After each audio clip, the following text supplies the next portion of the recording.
आज तक जो हमारा कैडर का वोट है बहुजन समाज पार्टी का, वो बहुजन समाज पार्टी के साथ खड़ा है। कुछ लोग रात रात में नेता पैदा हुए हैं, जैसे कि बहन जी ने बहुत बड़ा संघर्ष 1977 से लेकर के किया और 1995 में बहन जी मुख्यमंत्री बनी। सहारनपुर से भी कई लोग ऐसे ही पैदा हो गए, रात रात में नेता बन गए। किसी की बस फूंक करे, कहीं टायर फूल करके, कहीं आग जला करके, किसी को जेल में ठूस करके, युवाओं का भविष्य खराब करके। उनके बच्चे जिनके जेल में हैं, उनके माँ बाप किस तरह तड़प रहे हैं। बहुत सारी आकांक्षाएं, बहुत सारी महत्वाकांक्षाएं अपने बच्चों से होते, वो सारी उनकी धराशायी हो गई। तो ऐसे नेता जो बने हैं, उन लोगों ने हमारे बच्चों का भविष्य खराब किया है, और वो उनके अंदर एक हुड़दंगबाजी का को ही दिमाग में भर दिया। वो लोग, हमारे जो बच्चे, कुछ बच्चे ऐसे हो गए जो हुड़दंगबाजी को मिशन समझ बैठे। वो मिशन नहीं है। गलत कार्यों की भट्टी में झोंक करके लीडर बनना और अपने बच्चों को, अपने समाज को सुरक्षित रखते हुए लीडर बनना, इन दोनों में फर्क है।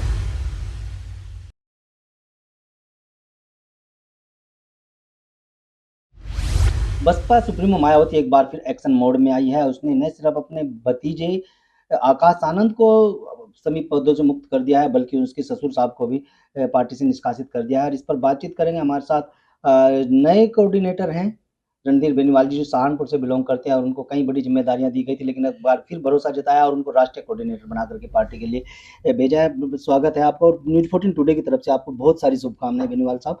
सबसे पहला यही सवाल है, आप पर भरोसा जताया है बहन जी ने, क्या कहना चाहेंगे? देखिए, सबसे पहले हम आपके न्यूज चैनल के माध्यम से आदरणीय बहन कुमारी मायावती जी, राष्ट्रीय अध्यक्ष बहुजन समाज पार्टी को का आभार व्यक्त करते हैं, सहारनपुर की ओर से, अपने डिस्ट्रिक्ट हेडक्वार्टर की तरफ से और अपनी ओर से। इसमें हमारा केवल यही कहना है कि आदरणीय बहन कुमारी मायावती जी का जो हमें ये कार्यभार सौंपने का काम उन्होंने किया है, हमारे ऊपर जो भरोसा किया है, उसमें हम खरे उतरने की कोशिश करेंगे और बहन जी को निराश कहीं नहीं होने देंगे। आप शुरुआती दौर से ही बहन जी के साथ हैं, यानी बहुजन समाज पार्टी में कार्य करते रहे हैं, कार्यकर्ता से लेकर आज राष्ट्रीय कोऑर्डिनेटर तक के बारे में सफर, पूरे सफर के बारे में बताएं। देखिए, हमारा जो जन्म हुआ है अपने एक गांव लुंडी पड़ता है, विधानसभा नकुड़ में। हमारे पिताजी गांव में प्रधान रहे हैं। उनका कार्यकाल के दौरान उनका अटैचमेंट, जो सफ़र शुरू हुआ था उनका राजनीतिक, वो मान्यवर साहब श्री कांशीराम जी से शुरू हुआ, और आदरणीय बहन कुमारी मायावती जी के चुनाव में, जो पहला चुनाव था, बहन जी का कैराना से लड़ी थी जिस टाइम पे लोकसभा का चुनाव।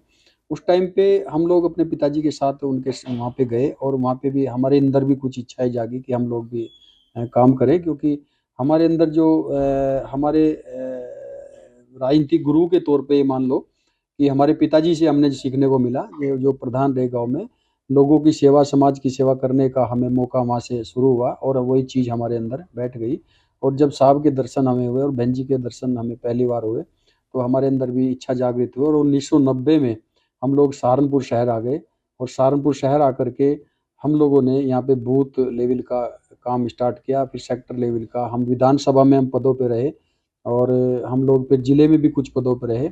उसके बाद हम 2006 में यहाँ पे पार्षद बनने का काम हमारा हुआ। हमने नगर पालिका का चुनाव लड़ा, हम सभासद रहे।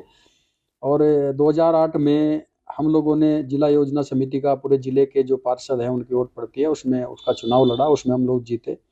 फिर हमने उसी टाइम पे हाउस टैक्स कमेटी का जो चुनाव था वो लड़ा, फिर हम उसमें जीते। और 2014 में बहन जी ने हमें जिला प्रभारी नियुक्त किया। उस टाइम एक ही जिला प्रभारी होता था। उस टाइम हमें 2014 में बहन जी ने जिला प्रभारी नियुक्त किया, और 2016 से लेकर के 2018 तक हमने सहारनपुर मंडल और मेरठ मंडल में भाईचारा कमेटी में प्रभारी के रूप में काम किया। और उसके बाद हमें इसी बीच में हमारी पुत्र वधू 2017 में पार्षद के रूप में शिखा बेनीवाल, उन्होंने चुनाव जीतने का काम किया बहन जी का आशीर्वाद से। और 2018 14 जून 2018 को बहन जी ने हमें पंजाब प्रदेश का प्रभारी बनाने का काम किया। और पंजाब प्रदेश में के साथ साथ फिर हमें अभी तक हमारे पास हरियाणा प्रदेश, पंजाब प्रदेश, हिमाचल प्रदेश और चंडीगढ़ प्रदेश, 4 प्रदेश हम देखने का काम कर रहे हैं।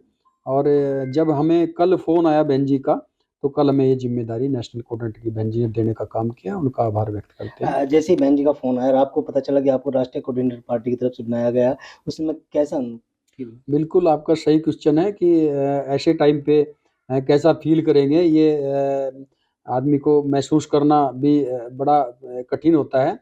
बहन जी ने जब हमें ये सूचना दी कि भई आपको नेशनल कोऑर्डिनेटर के रूप में मैं ट्वीट करूँगी और मैं बहन जी ने जब ट्वीट किया, तो निश्चित तौर पर देखो खुशी तो होती है, लेकिन उस खुशी के साथ-साथ हमने सोचा हम खुशी को ज़्यादा टाइम पे अपने अंदर हावी नहीं होने देंगे।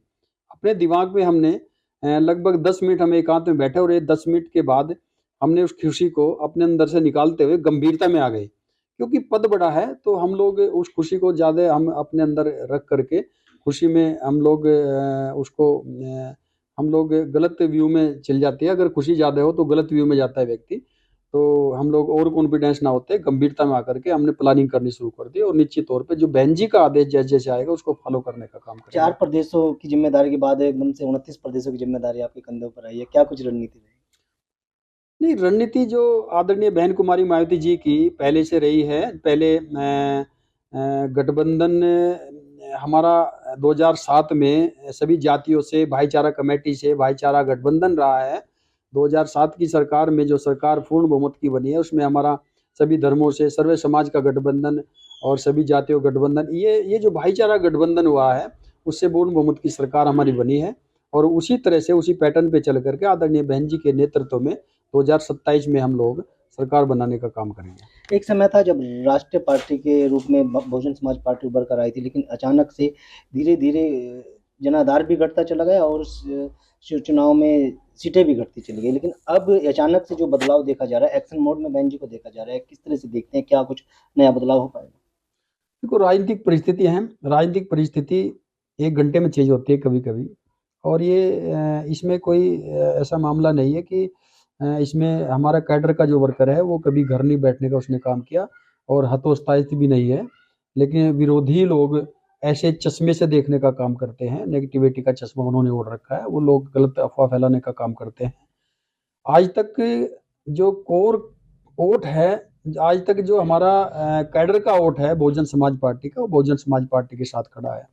उसमें कोई दो राय नहीं, जो छोटे-मोटे हमारे यहाँ पे कुछ लोग रात-रात में नेता पैदा हुए हैं, जैसे कि बहन जी ने बहुत बड़ा संघर्ष 1977 से लेकर के किया और 1995 में बहन जी मुख्यमंत्री बनी और 89 में बहन जी एमपी का पद उनको मिला, तो बहुत संघर्ष के बाद मिला है। ऐसे नहीं वो एक रात में नेता बनी है।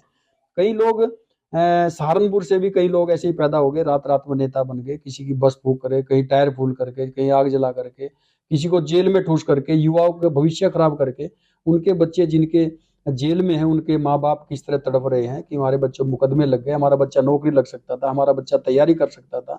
बहुत सारी आकांक्षाएँ, बहुत सारी महत्वाकांक्षाएँ अपने बच्चों से होती है, वो सारी उनकी धराशायी हो गई। तो ऐसे नेता जो बने हैं, उन लोगों ने हमारे बच्चों का भविष्य खराब किया है और वो उनके अंदर एक हुड़दंगबाजी का को ही दिमाग में भर दिया। वो लोग हमारे जो बच्चे कुछ बच्चे ऐसे हो गए जो हुड़दंगबाजी को मिशन समझ बैठे। वो मिशन नहीं है। उन बच्चों को हम लोग अपने बच्चे हैं, उनको समझाएँगे, उनके अंदर कैडर भरने का काम करेंगे, उनको हम वापस ला करके बहुजन समाज पार्टी के साथ कैडर दे करके उनको भी कैडराइज़ वोट बनाएँगे। जो कैडराइज़ वोट बहुजन समाज पार्टी के पास पहले खड़ा था, अब भी खड़ा है, आगे भी खड़ा रहेगा, उसके साथ उन बच्चों को भी जोड़ने का हम काम करेंगे। आज़ाद समाज पार्टी के चंद्रशेखर हैं, वो बड़ी चुनौती बनकर सामने हैं। तो कहीं न कहीं कहाँ देखते हैं उनको आप? नहीं, हम लोग किसी के नाम के ऊपर टिप्पणी नहीं करेंगे और वो हमारे सामने कोई चुनौती भी नहीं है और बहुजन समाज पार्टी के सामने कोई चुनौती ऐसी नहीं है। हमने वही बता दिया कि हमने जो आपके सामने बात रखी है कि कुछ बच्चों को गलत कार्यों की भट्टी में झोंक करके लीडर बनना और अपने बच्चों को, अपने समाज को सुरक्षित रखते हुए लीडर बनना, इन दोनों में फ़र्क है। बहन जी ने वो काम किया है कि उन्होंने अपने समाज को, अपने बच्चों को, सर्वे समाज को सुरक्षित रखते हुए, सबके हित में काम करते हुए अपने अपने को लीडर स्थापित किया है, न कि किसी को भट्टी में झोंक करके लीडर स्थापित किया हो। आकाश आनंद को हटाया गया और ससुर को भी हटा दिया है, तो किस तरह से देखते हैं? क्या बहन जी कुछ नया बदलाव देख रही है या जो परिवारवाद की बात थी उस पर कुछ विराम? कुछ नहीं है, ना कोई परिवारवाद की बात है, ना ही कोई किसी तरह की और टिप्पणी है। केवल एक ही बात है कि मूवमेंट के हित में बहन जी जब फैसले लेती है, उसमें रिश्तेदार, ना ही कोई सगा-संबंधी कोई आड़े नहीं आता। बहुत बहुत धन्यवाद बेनीवाल साहब, ये थे हमारे साथ नवनियुक्त राष्ट्रीय कोऑर्डिनेटर बहुजन समाज पार्टी के रणधीर बेनीवाल साहब, जिन्होंने न्यूज़ 14 टुडे से बातचीत में साफ कर दिया कि बहन जी इस समय एक्शन मोड में है और वो माननीय कांशीराम और डॉक्टर भीमराव अंबेडकर बाबा साहब के उस मूवमेंट को लगातार लेकर चल रही है, जिसको शुरू किया गया था। और आज जो इनको कंधे पर जो बड़ी जिम्मेदारी दी गई है देश भर की राष्ट्रीय कोऑर्डिनेटर बना करके, तो उसको वे बखूबी निभाएंगे और सभी समाज को एक साथ लेकर चलने का काम करेंगे। वीडियो के बारे में आपकी क्या राय है, हमें कमेंट में जरूर